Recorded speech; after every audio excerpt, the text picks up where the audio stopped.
What can literature teach us about apologetics?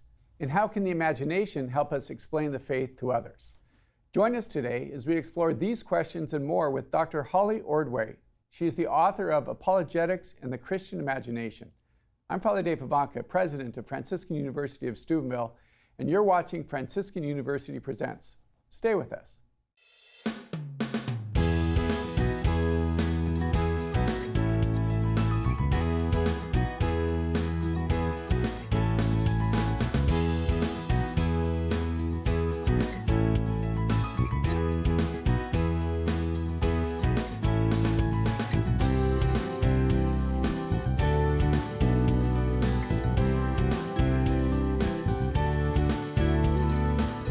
Welcome to Franciscan University Presents. I'm your host, Father Pivonka, president of Franciscan University of Steubenville, and we are talking today about Christian apologetics and imagination.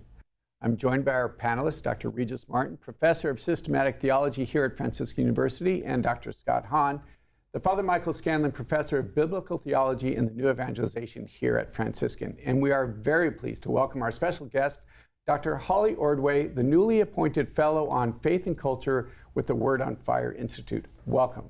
Thank you. It's so wonderful to have you here. I'm delighted to be here. So how is it that we are blessed by your presence with us today? Can you tell us a little bit about yourself? Well, my specialty, as you can probably guess from our topic, is imaginative apologetics, and that really comes from my own path to the faith, because I was raised in a totally non-Christian home, became an atheist in college, was a convinced atheist all the way through getting my PhD, was very influenced by reading Tolkien in my PhD work and finding, here's an author who's a Christian. I don't believe that stuff, but he seems to, and he's such a great author. He's got these great insights. And to cut a long story very short, I decided to investigate, discovered, oh wow, Christianity is true. I better do something about that. Yeah, that's beautiful. Became a Christian, was a Protestant first, and then 6 years later came home to the Catholic Church. And so this experience really helped me understand as a Christian, as a Catholic, the role of literature and the imagination in evangelization. And I've worked for the past 7 years for Houston Baptist University in an ecumenical program on cultural apologetics, and been training up people to engage the culture. And in that work, I've just, again, seen so deeply the need for a deep involvement with culture, not a shallow, just touching on popular themes, but really understanding how the culture works and how we can transform it. And I think the imagination is really key to that effort for the new evangelization. Could I ask you a question? Obviously, imputing the best of motives in becoming a Christian. You found it transforming. But what about your friends and family and colleagues? Were they sort of traumatized by that? Interestingly, of the people that I knew at the time, nobody really seemed to care. And that just another life choice. Exactly. And that, to me, points to one of our challenges as apologists. It's actually more encouraging when people are upset, as they were, for instance, when now St. John Henry Newman became a Catholic. It was front page headline news. Yeah. Now you become a Catholic and people are like, oh, good for you.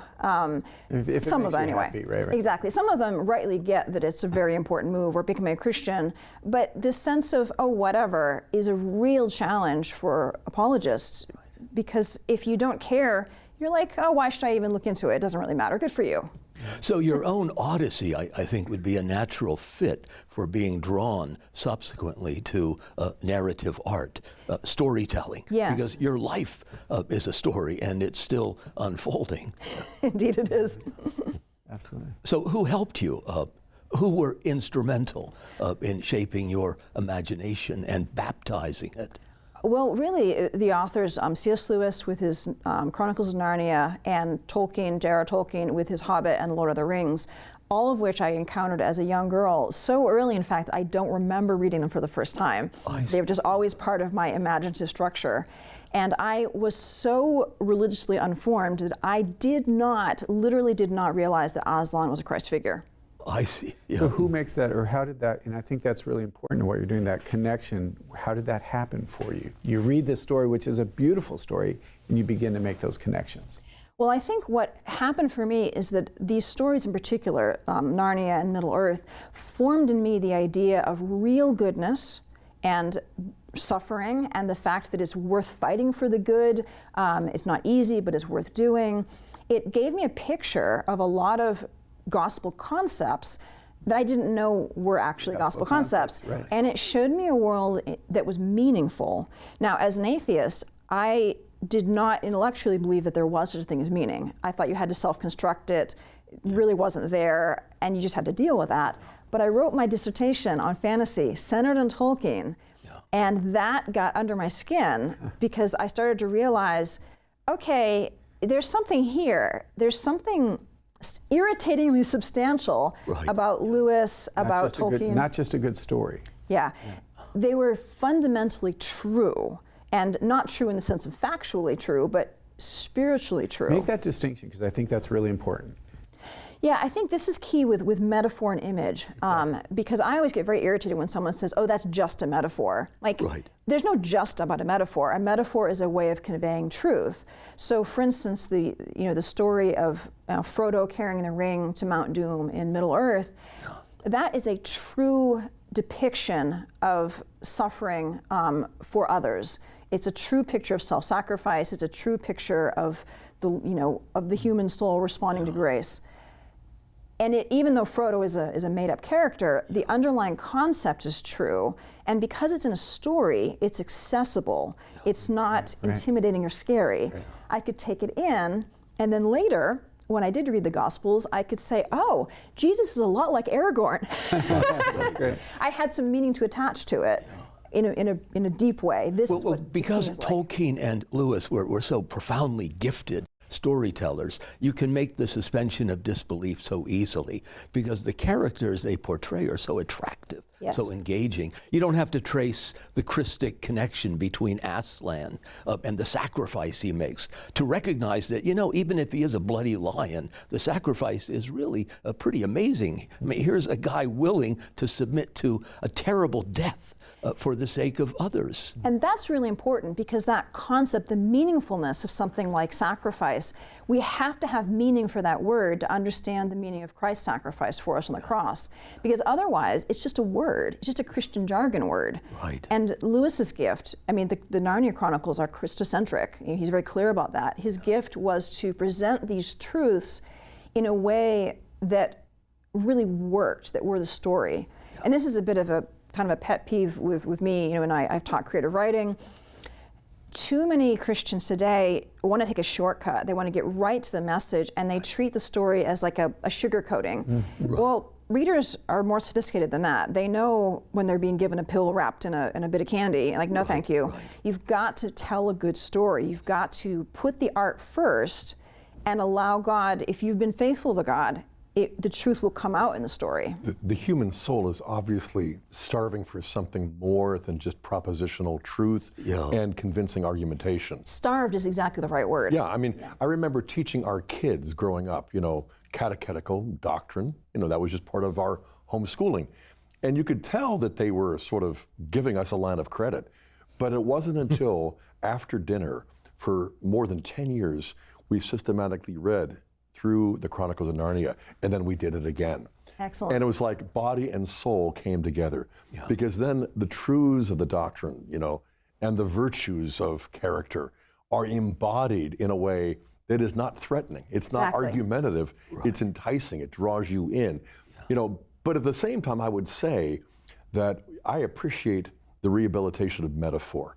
And at the same time, I'm aware as a theologian of the misuse of metaphor. I had a theologian trying, when I was a Protestant, I was taking a Catholic seminar in a doctoral program, and the theologian was, he'd written a book From Magic to Metaphor, because transubstantiation was magic, whereas mere symbolism is metaphor. And I'm thinking like, this is wrong at so many levels, And yet at the same time, he was a very effective teacher and helped bridge, the things for me. But my takeaway was it's much more than a metaphor, no matter how we define it. Exactly, yes. And that really gets at the heart of my work. I mean, in the subtitle of my apologetics book is an integrated approach. Right. It's the both and. The imagination, I emphasize the imagination in my work because of my path to the faith and because I feel that it's neglected, and I'm working to bring back a piece that's been missing. But it's a both and, because if you just have the story, as I had as a child, for instance, but you never hear the truth that undergirds it, okay, you have a good story, but you don't have anything to cling on to. You don't have any substance. You've got the longing, but you don't know what you're longing for. Right. So that's why we need doctrine and imagination. We need proposition and imagination. In the absence of that integrated approach, you don't really know anything. I mean, you need that as an apparatus whereby to understand man, God, the Blessed Mother, who is both virgin and mother. Exactly. Christ is both human and divine. Man is both body and soul. You don't want to disconnect the two, because then you're left with something grotesque, unrecognizable.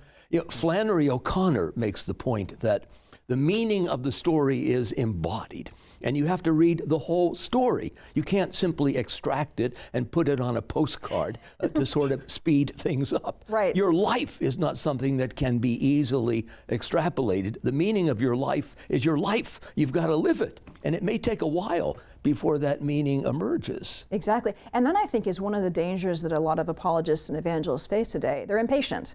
Now, I get that people are in danger. Salvation is at stake. I get the urgency, but there is such a thing as going too quickly and rushing things. Right. And I certainly felt that, when I was an atheist, if someone tried to, give the hard sell on the gospel, no thank you, I'll walk away, more confirmed in my atheism than I was before.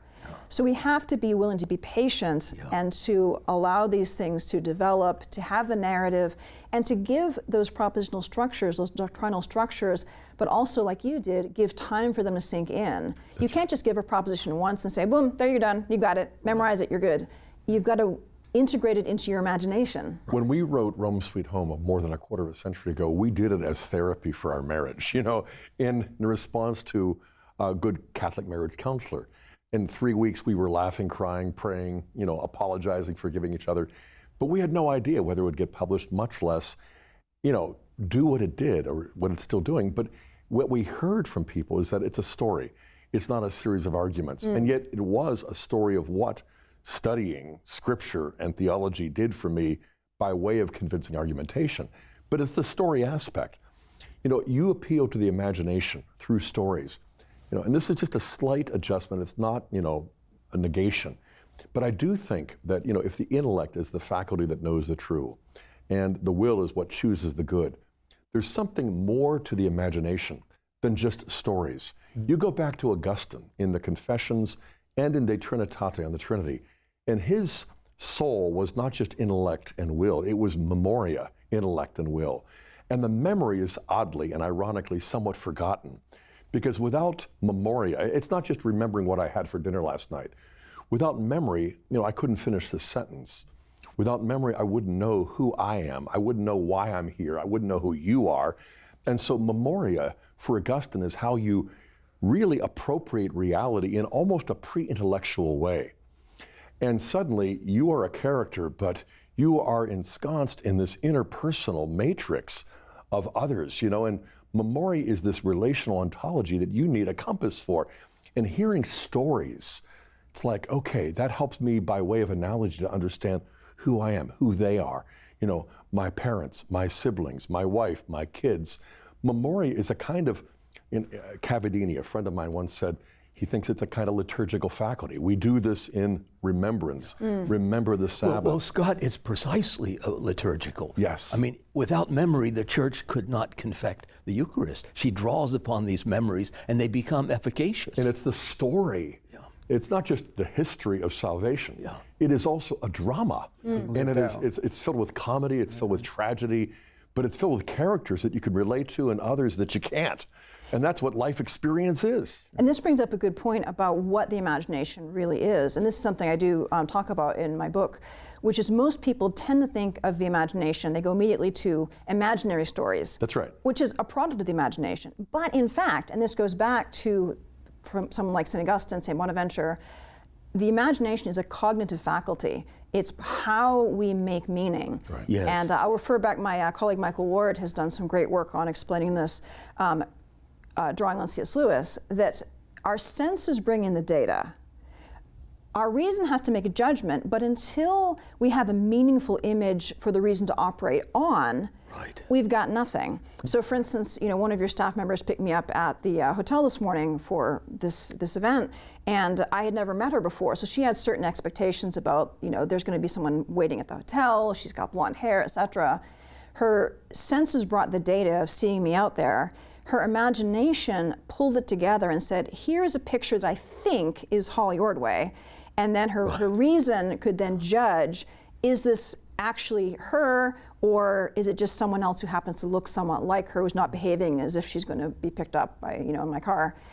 So the imagination is really the function, the cognitive function that creates meaningful images out of the data that's involved. Now those images might be true or might be false. It could have been the case that another blonde-haired woman was waiting for a ride and it wasn't the same person, and then her judgment would have to say, oh, I was wrong.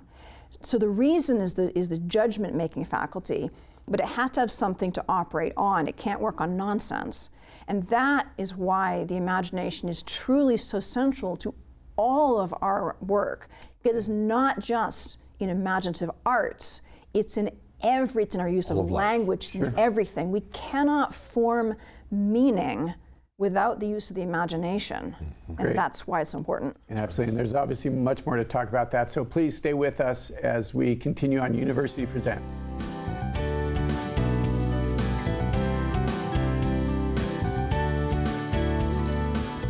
Imagination has always been a vehicle for evangelization and apologetics.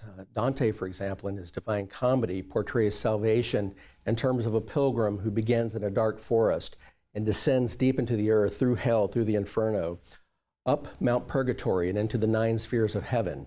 More recently, writers like J.R.R. Tolkien and C.S. Lewis have conveyed the gospel message in terms of images like magical rings and a talking lion.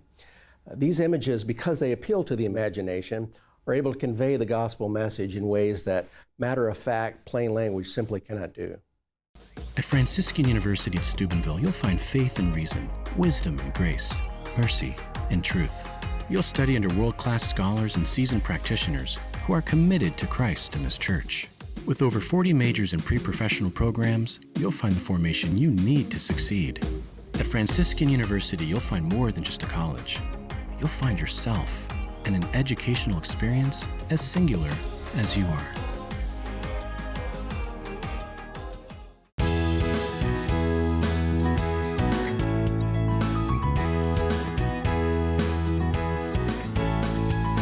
Welcome back to Franciscan University Presents, and we're talking about Christian apologetics and the imagination with Dr. Ordway. Holly, you mentioned, and we've talked briefly a little bit about the imagination. I remember in seminary, there were some people who saw the imagination as a bad thing, just make believe, but that's not the case. Right, the imagination is really the faculty that makes images in our minds, draws on sensory data, also draws on things like memory, so we can produce images of things that don't exist or have never existed, couldn't exist. So the imagination is the image-making faculty. But the images that it produces can be true, can be false, just as our reasoned arguments can be true or false. But that faculty is really inherent in our functioning as a human being. One expression of that is the imaginative arts, film, poetry, song, painting, stories. But the imagination is at work in us all the time, whether we know it or not. And it's if we know it, then we can use it well. Yeah, so for somebody to say, I have no imagination, that's simply not possible, isn't it? Right. Yeah. Now, they could have an impoverished imagination. It could be starved or suppressed. Yeah, you could say the same thing about the stomach. I mean, maybe you're anorexic and you just don't know how to eat well. The imagination needs to be fed. It does. I don't want to cut too quickly to the chase, but it does seem to me we could easily lose sight of the supreme image, Christ, who's the image, the expression of the invisible God. I mean, he's been described as the supreme existential metaphor. You see this, you see that. Two things wedded together. That is the Catholic sensibility. And if we're nourished on this Christic event, then I think we view all of reality through that same Christological prism. Yeah, exactly. This is such an important part of our own tradition. You referred to Colossians 1:15. Christ is the image of the invisible God, the firstborn of creation. But the term for image is evocative, and that is icon. So if you look at the iconic structure of images, you can see how it can go for better or for worse, because idolatry is the erroneous and debased misuse of images, whereas Christ invests images, icons, but also art, fantasy, literature, whatever, with the truth, the goodness, and the beauty that he embodies, that he is. And so, I think we recognize that imagination can be make-believe, and it can become the instrument by which we relativize any claim to have the story, the meta-narrative, that binds all of us as characters in this grand narrative. I think in postmodernism there is such a resistance to that, that the meta-narrative, any claim to know reality, any way that you might try to impose your reality upon me is like mortal sin, if there was such a category. Chesterton has a great line. He says, what I like about this God is he takes such an intense interest in his secondary characters, his minor characters. I mean, we're not just props, but we're on a stage in a theater, and Christ is the protagonist. He wrote the play, so he's the playwright, but he's also the character, the chief character in the story, victim and hero simultaneously. I mean, he comes into the world to give us his story, because our own stories will just not carry the freight. They won't go very far. So narrative is something we can't be hostile to. No, we can't be hostile to it, because we have to then be hostile to existence, because our lives are narratives. Yeah. We have beginnings, middles, and ends. Yeah. And just because we don't know what the end is going to be doesn't mean that there won't be one. So we are fundamentally narrative creatures by the way that God made us. And here's, I think, a way that the narrative arts can help us to appreciate reality more fully.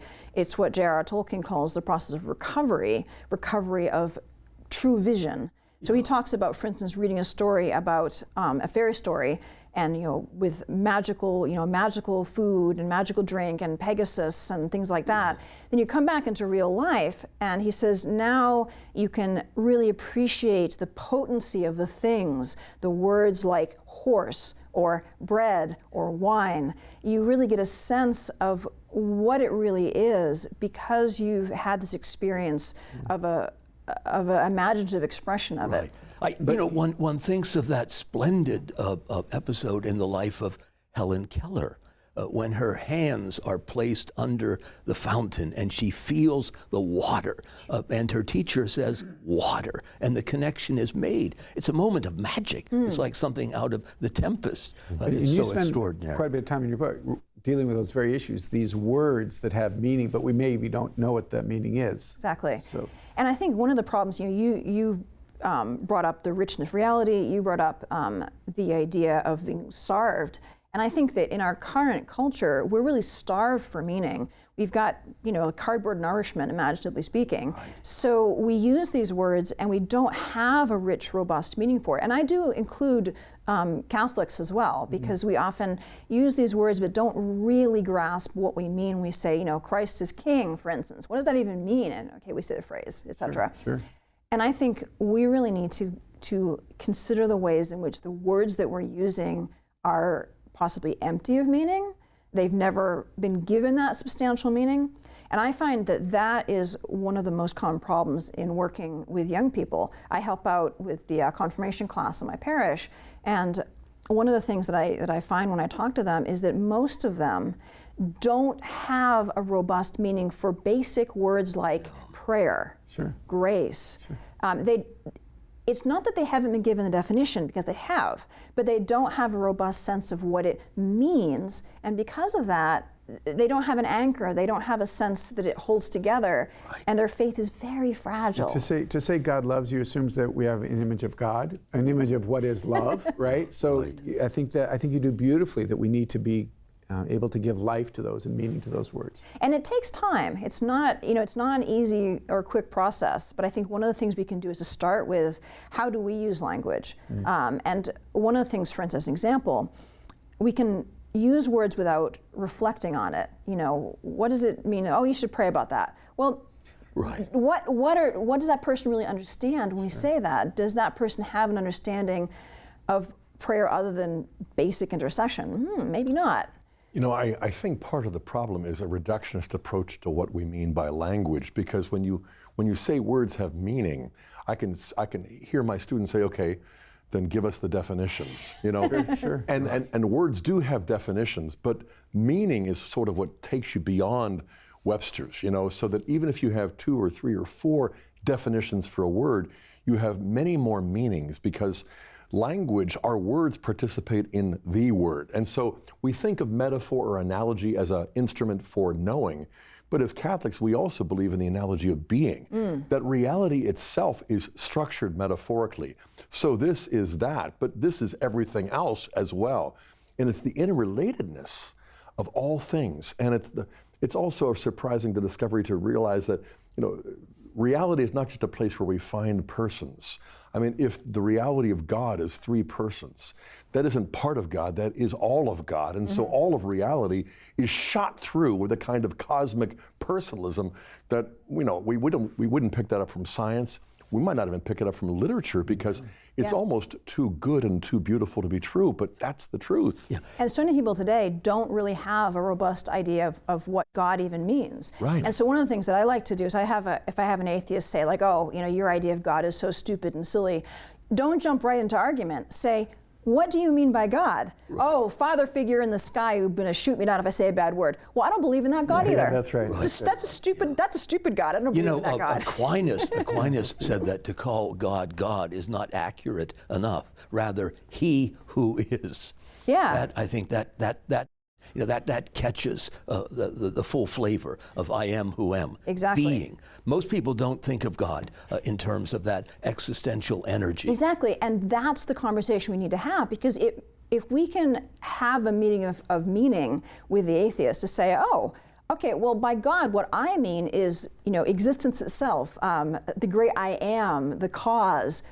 Okay, now let's talk about that. Do you believe that could be a person? Very different than this, oh, it could be the giant spaghetti monster kind of nonsense. It really cuts through a lot of the distractions and gets to the essence. Of course, more and more the dialogue partner for the Christian is not the intellectual who wants to blast God back to the Stone Age, but the man who suffers. And that's why I was so struck by your example. When you tell your friend God is love, and He loves you, and you have to love your neighbor, that's an abstraction for a lot of people, especially if they come out of an abusive situation. What is love? Well, that's a really great point for apologetics, because we talk about, you know, God the Father. Well, what does the word Father mean to people today? I've worked, you know, many years with undergraduates to know, you know, when I taught undergraduates, I would say a good 2/3 of them came from divorced homes.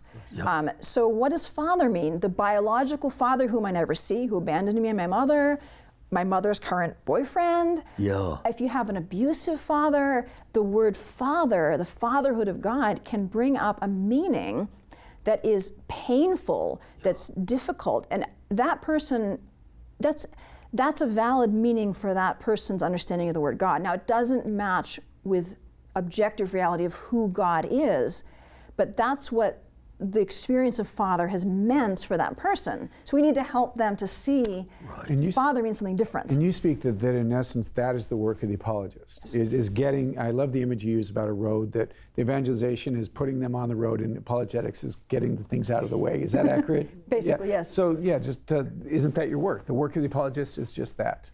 Yeah, and especially, you know, with language, there's so much of the work that we're doing as apologists, the objections that we face, sometimes it just comes down to the meanings of words. And that's something that apologists didn't have to do 100 years ago, but we do now.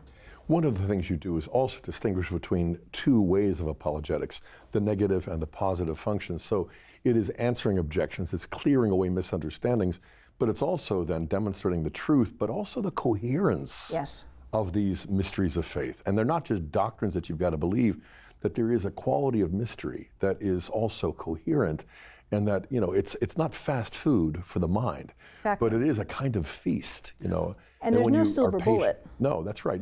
Personal relationships are the context. Friendship, conversation, bearing witness but not imposing, but at the same time sharing your story and not withholding it because I'm afraid once they find out I'm religious, they're not going to want to be my friend, Well, how does St. Peter put it in his letter that we need to give a reason for the hope that is in us? Yes. If you're fired by this hope and you have imaginative constructs of it set down in literature, the arts, dance, movies, then it becomes easier, I think, to marshal all of that data pursuant to the demonstration that, yeah, there's a God. He gave us Christ, and he is the way back home to the Father. And this, I think, St. Peter's injunction to give a reason is in response to people asking, what is the reason for the hope that you have? Let me share that with you. Right. And I think that's key, because people need to ask the question.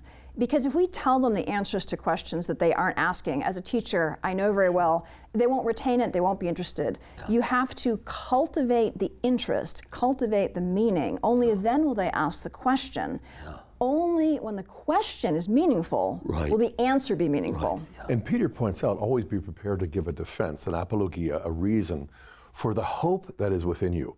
Because I feel like people outside of Christ aren't just searching for truth. They think they have that, but what they don't have is hope. They don't have any reason to endure suffering. And I think that is the matchup, that when you give an apologia, it's more than just a logical demonstration. It's the basis for the truth of love, endurance, and suffering. Which should be demonstrated in that person's life. Yes. People should have a reason to say, that person has a life that I can't really account for. What is the reason for that hope? Hence the question. Hence the question, Exactly. We'll be right back with more Franciscan University Presents. Stay with us.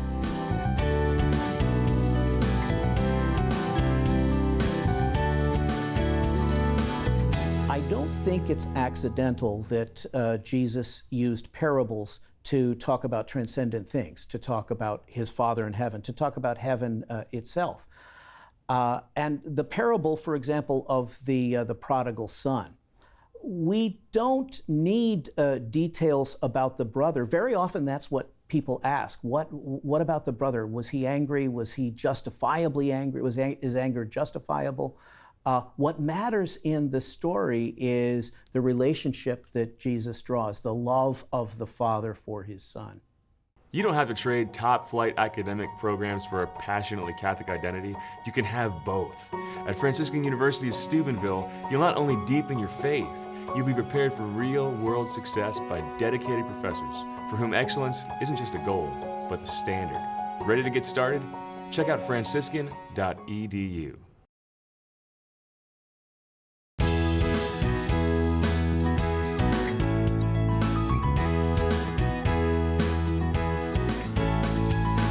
Welcome back, and thank you for joining us. You're watching Franciscan University Presents, and we're coming to you from the Communications Arts Studio here on the campus of Franciscan University of Steubenville. Our students are operating all of the cameras and the equipment. Members of our theology faculty, Dr. Regis Martin and Dr. Scott Hahn, are guiding our discussion on Christian apologetics and the imagination with Dr. Holly Ordway. Dr. Ordway, you spoke a little bit about the words and the meaning of words, but then there's also, you spent quite a bit of time in the negative meanings of words or language. So maybe you could just finish in speaking on that. Yeah, well, one problem we have in our culture is that we don't have robust meanings for words like prayer or God or Father. That's one problem, the lack of meaning.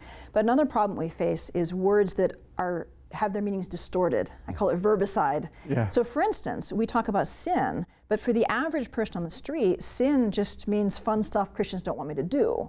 I mean, you can go into a grocery store and buy chocolate cakes advertised as sinfully delicious. And I always look at that and I think, how sinfully? Are they lying about the ingredients? Are they cheating the supermarket on the price? And of course, it's not what they mean. They just mean, oh, it's very delicious.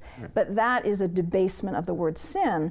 And given that that's so pervasive, we shouldn't be surprised when people don't take the word sin seriously.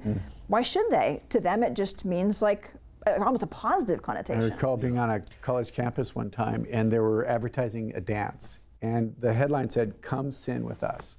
Exactly. Something wrong with that, right? Right? Yeah.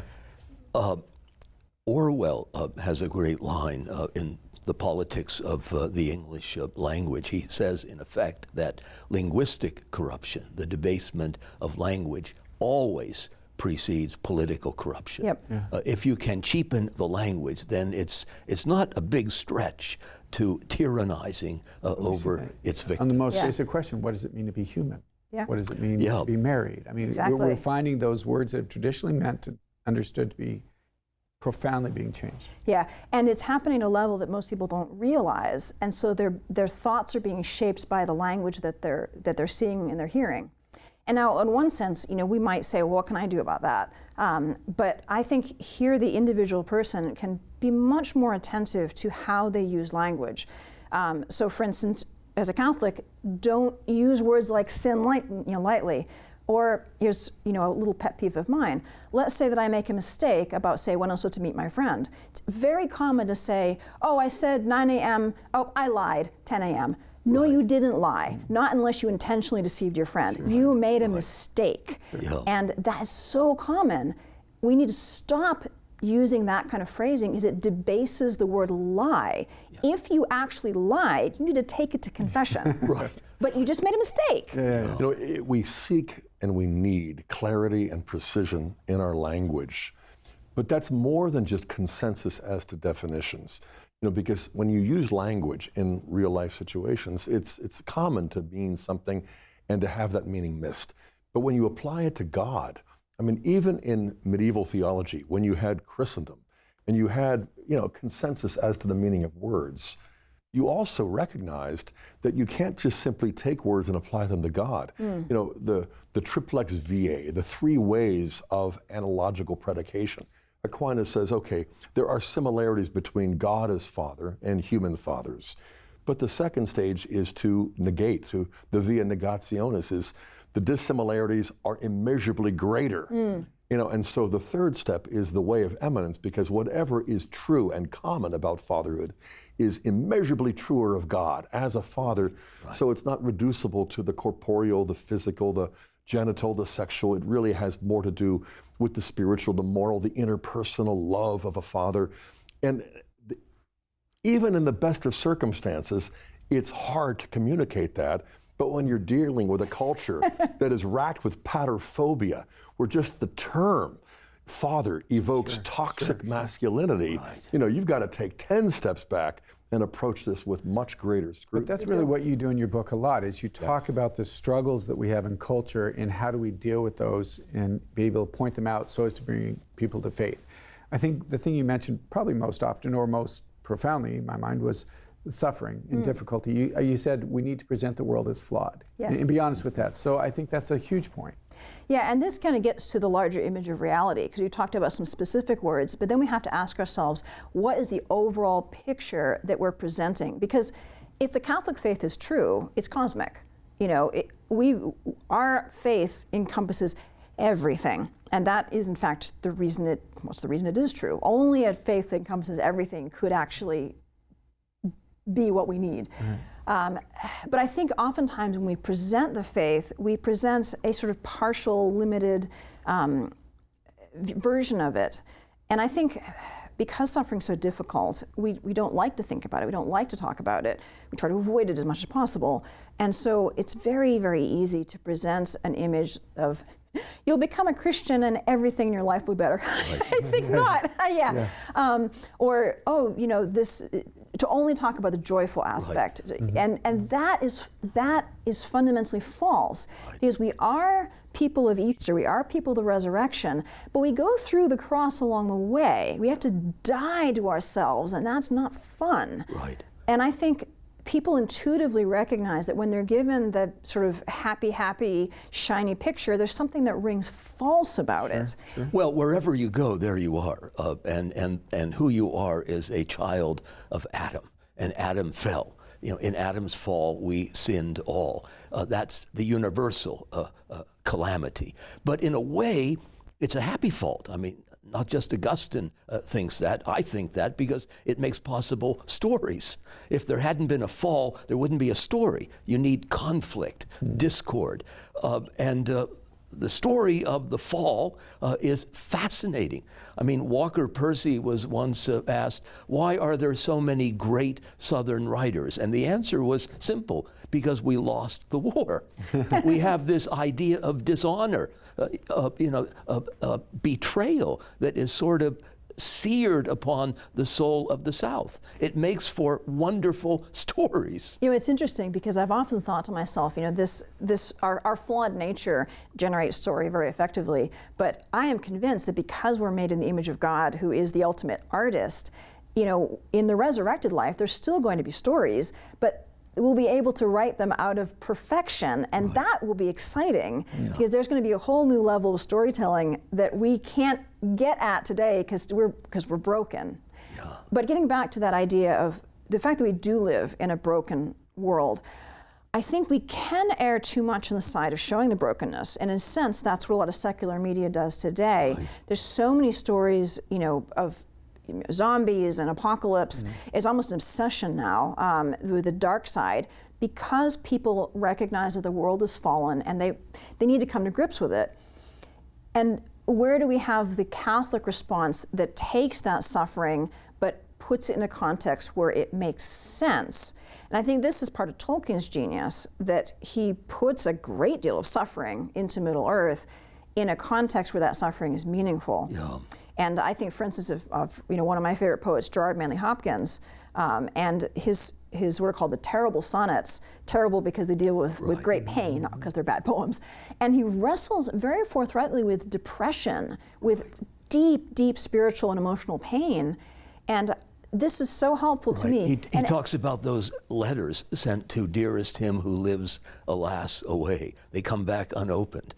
I mean, that induces a kind of despair. Happily, he overcomes it because otherwise those terrible sonnets would never have been written. But I mean, he talks about, you know, the experience of depression, the mind has mountains, cliffs of fall frightful, hold them cheap those who never hung there. Right. And I found that so profound when I was becoming a Christian, because I knew that the world was broken. I knew that, and I didn't know how to make sense of it.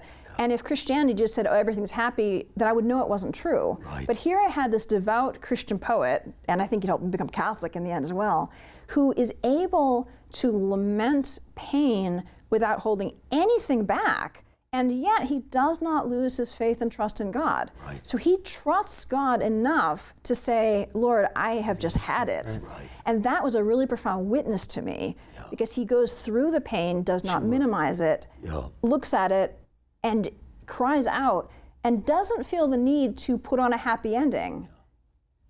Well, he has that long poem that nature is a Heraclitean fire, and on the comfort of the resurrection, in which he yokes together two utterly disparate images. The image of fire, Heraclitus. The only constancy is that things change. You're never in the same river twice, and in the end, death will have you. Hopkins concedes that. Give Heraclitus his due, but there is the comfort of the resurrection. And that's the great but, because I think only if we truly face up to the reality of pain can we have any convincingness in our resolution to it. Right.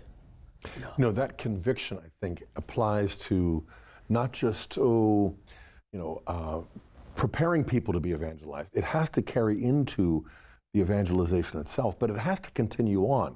You know, you point out in the book, but you just pointed out a moment ago, you converted and became a Christian and then became a Catholic.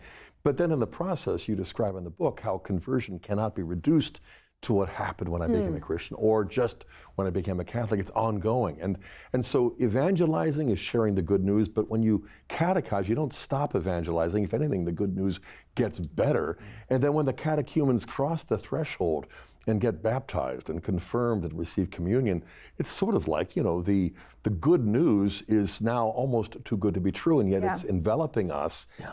And I compare it to courtship, engagement, and marriage, how I fell in love and how I made the commitment and then how we celebrated the covenant, the sacrament. But in the process, you discover that married people can end up lonely because they're not falling in love anymore.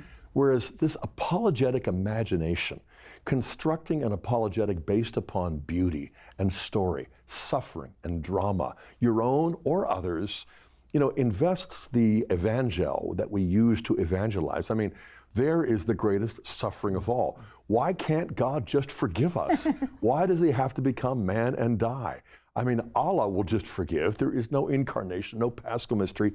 And so suffering has to enter into the dramatic presentation of the gospel. And we don't just kind of say, well, we outgrew that shell, now we're catechizing. Yeah. No, with the Lord's Prayer, with the creed, I mean, the creed showcases he descended into hell and everything else as well. And so it's sort of like we distinguish to unite as Catholics. Exactly. We distinguish evangelizing, catechizing, sacramentalizing to show how there's an organism, the body of Christ, into which we are drawn and into the story, the drama, the narrative. And suddenly it isn't like, who's imposing their narrative on me? It's like, this is a story worth living and dying for. Yeah. And we're in the story. And I think I am very much in favor of the need for apologetics within the church, because we need to grow in our faith. It's like being in an organism. You need to be taking in nourishment and renewing your body. Same thing spiritually. So if we're not deepening in our faith, we're not doing what we should. Right, that's right. It's infinitely Spiritual rich. growth is constant conversion. Exactly. Tolkien says about Christianity, never was a tale told that men would rather find true. If we think it's true, then we have an obligation to remind people why it's true. And the to good remind news, ourselves. That's yes, right. the good news against the backdrop of this utterly disastrous bad news. I mean, you can't really appreciate filet mignon until you've dismissed the Big Mac. I've had one too many. It's time for the filet. Yes. Yeah. You speak in some of the dangers of the imagination and apologetics. Maybe just real briefly, what might some of those be? Well, I think one danger is that if we, as we saw at the beginning, if we let it be unmoored from doctrine, because the imagination is only one faculty, we need also the rational faculty, and we need to have the will. So one of the dangers of the imaginative approach is to think it's the only approach. Okay. Now, I think it's a great approach, but it has to be connected with propositional truth. Now, the way that they go together, that's an issue for the teacher, for the apologist to judge the moment, but they have to be together because otherwise we have a great image, but nothing to connect it to. And the other danger, I think, is we have to invite the will to act. Because let's say that we have this meaningful image and we've convinced the reason that it's true. Well, it's possible to just sit there and not act on it. Exactly. And we have to encourage people to take that next step to say, okay, this is meaningful, great. You see it's true, great. What are you going to do about it? Right. And that act of the will is necessary. And up next, our panel and our guest will have our final thoughts on today's topic. Please stay with us.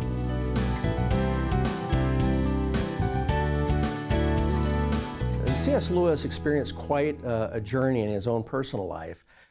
He lost his faith at a very young age, and later he began reading authors who appealed to his imagination.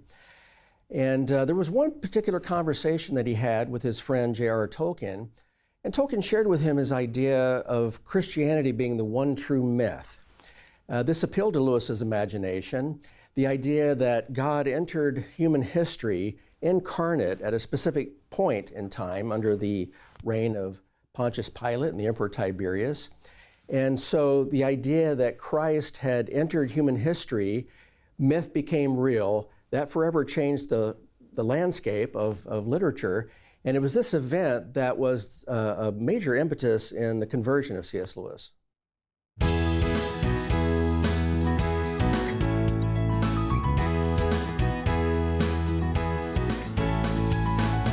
Welcome back to Franciscan University Presents. We've come to our final segment, so Regis, if you would like to start. Yeah, this has been a really lively conversation, and what a tribute to you.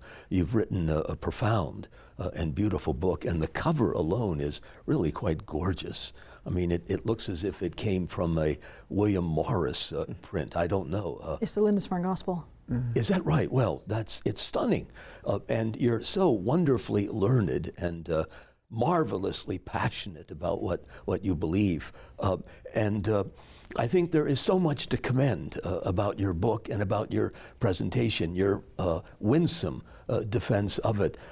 I'm reminded of something that Dorothy Sayers once said, which has always stayed with me, that the dogma is the drama. And it's the most staggering drama that ever struck the imagination of man. And it's not about happy feelings or something nice after death, but what she calls the terrifying assertion that the God who made the world entered the world and submitted to the grave and the gate of death, and somehow vanquished death. I mean, that's a thrilling story. Even if it weren't true, it would be fabulous fantasy.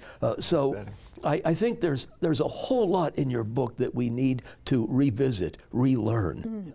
Thank you. Great, thanks, Regis. Scott. Yeah, I want to build on that. I want to thank you for the book and also express my gratitude for allowing us at the St. Paul Center and Emmaus Road to publish it. We really do work on the beauty of the cover art, but I mean, the beauty of the content is also there. And as someone who's been associated with apologetics now for over 30 years, I found your approach to be the best of all. And I'm so grateful, and especially for the last chapter, Paradigm Shift, because I just want to cite what you call an integrated approach. There are 5 slight corrections against individualism, as though it's just up to me, apart from the church, to convert or to convert others, you know. The second is this against irrationalism, that it's really about arguing people into conversion. The third I would call is voluntarism, that it's all about a kind of decision that I must make, and everything is reducible to that. The fourth is this idea of it's an ahistorical idea of conversion. It's a kind of an experientialism where everything comes down to my experience, and I look back on that, but I'm not called to something ever deepening. And the last point is this, I think the most important, and that is the militaristic approach to apologetics. I mean, we're winning souls and we're trying not to lose them, but it's not reducible to the battlefield. There really is a sense in which, you know, love is needed. Knowledge puffs up, love builds up. And so what you then go on to do is to not just say, don't do these things. The integrated approach does all of the following. And it's personal, it's interpersonal, it's sacramental, it's dramatic, and at the end, it's beautiful. And I think this book is going to inspire a new generation of apologists. That's my hope. That was our hope in publishing it. And in rereading it, I am really confident that everybody who reads this is going to say, this is what I've been looking for. That's great. That's great. Thanks. Thank you. Holly. Well, I think this whole idea of the integrated approach is really central to what I'm doing as an apologist, and that's the great Catholic both and. Right. Intellect and imagination, faith and works, beauty and truth and goodness. It's that great and. And the last thing I want to share is just the way that an individual Catholic can live this out, because this idea of an integrated approach to apologetics is not just for the professionals, it's for everybody, because if we ourselves can be more integrated in our faith, we will be more effective witnesses. And this can include feeding the intellect with good homilies that we can read. For instance, I have a volume of Monsignor Ronald Knox's sermons that I've been reading one per night before I go to bed. You could do a lot worse. He's a great apologist. Great use of metaphor as well. Yeah. So we need to feed the intellect. We need to be feeding the imagination with wholesome stories and images, and we need to be fulfilling, using our will, actually acting out, living the things that we profess. And I think, this idea of beauty and feeding the imagination, that can be very simple. It can be as simple as making sure that you've got good devotional art, like this, beautiful San Damiano cross. I've got that in my prayer corner at home. And things that remind us both of the truth of the faith and of its beauty can be a way that we can nourish ourselves as integrated Catholics and be able to be better witnesses. Could I interpose something very quickly? This John is Henry rules, Cardinal Newman. I mean, he's a saint. He was a novelist. He wrote 2 novels. Sure. And what really struck him, or the readers of his novel, Loss and Gain, was seeing the protagonist watching Catholics come into a church and kneeling. I mean, that's what moved him more than the syllogisms. Yeah. Well, Regis, you kind of went out of bounds there, going rogue, but that's great. Well, Dr. Ordway, we just want to thank you so much for being here. If you would like the handout, which is just a part of Doctor's book, you can call us and contact us, and we'd be happy to make that available. It would be yours free simply by going online to faithandreason.com or by calling the number you'll see on the screen in just a moment. I just find myself greatly appreciative of your book. One of the things that I try to do when I preach is, one of the things you do in your book is get past, I don't know, whatever separates us and the reader, but me and the person that I'm preaching to. And I think when we're able to get to the story, or to their heart, there was a movie a number of years ago, I don't remember even what it was, and somebody was talking to somebody else and sharing a difficulty in their life. And they said, oh, do you know what happened? Do you know what happened to me? And she said, I don't know the fact, but I know the feeling. And I found myself praying and thinking about that over the years, that there's something that when we can get to, everybody's facts are a little bit different, but it's that feeling, it's that heart, it's that story that's so important. And I think the nature of evangelization, catechesis, and apologetics is being able to get to that point.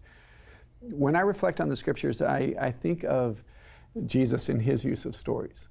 I like to tell stories when I preach. And Jesus says there was a father and he had two sons, right? Yep. And he tells a story. I could wax eloquently. I can't wax eloquently. But what I can do is I can tell story of what God has done in my life and what he's done in people's life, in my family's life, and friends' life. And the reality is people remember story. You know, they may not get the whole gist of what I said, but there's a story. And I think the other part is for us to recognize that each one of us has a story, and the Lord is writing a story in our life, and to not be ashamed of that, and to recognize that sometimes the story is a drama, and sometimes it's a comedy, and sometimes but the Lord is present in that. And for us to be able to come to understand and see that my story interacts the story of grace and mercy and forgiveness and salvation, and then that becomes real for me. It's not just somebody else's. And that's one of the things I tell people about sharing their faith. I think some people are worried, I don't know if I know enough. I don't know if I've read enough. I don't know. That all of that's important. I think what you said is so beautifully important. But it's so important that I know my own story too. Yep. And that's just the grace that I think the Lord gives us, to be able to recognize in stories the Lord is present in that. So, just thank you again for being here. And I invite everybody and thank you for watching our program, but also to invite you to be a part of Franciscan University of Steubenville. That's who we are, right? And join us in our mission here to educate, to evangelize, and send joyful disciples empowered by the Holy Spirit. Maybe you can enroll in one of our education programs or get a degree here on campus from one of our online programs. Another way to connect with Franciscan University is through our life-changing summer conferences for adult or for young people, or travel with us on one of our many pilgrimages to holy shrines in Italy, Poland, the Holy Land, or other sacred destinations around the world. Remember to go to faithandreason.com for today's handout, or to watch past episodes of Franciscan University Presents, which will surely inspire you.